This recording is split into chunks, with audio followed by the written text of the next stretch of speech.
The industrial court has blocked the teachers' strike set for Monday. The order was issued after the Kenya National Association of Parents went to court seeking to have the strike stopped.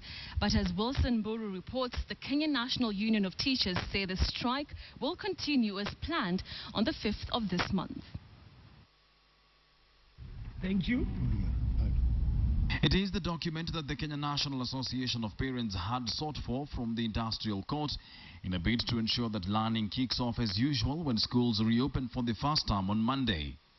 This is after the two teachers' unions, NAT and KUPPET, threatened to down their tools on the 5th of January if the government fails to offer them better remuneration.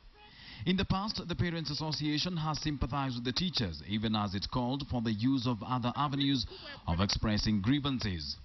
But not this year.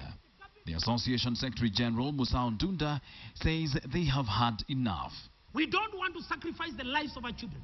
That strike, we are not going to support it, and we will never, from now henceforth, we will never support strikes because strikes are counterproductive in our economy. We must come up with an alternative method of addressing grievances.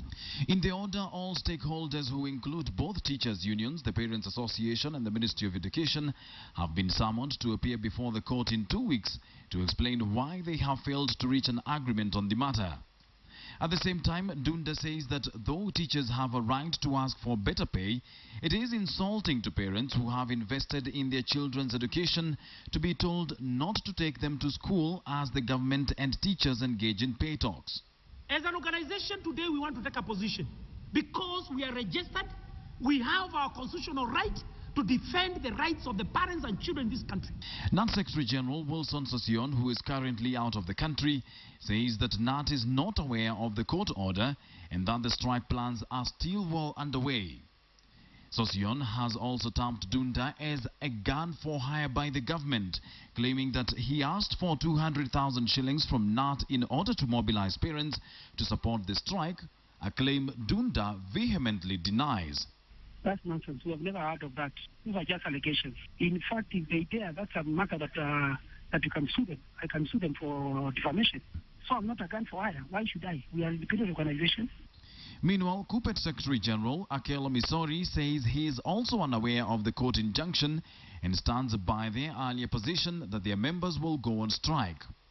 Talks between the TSC and the teachers' unions have been rocky, with both parties unable to come to an agreement on a deal in the last 2 years.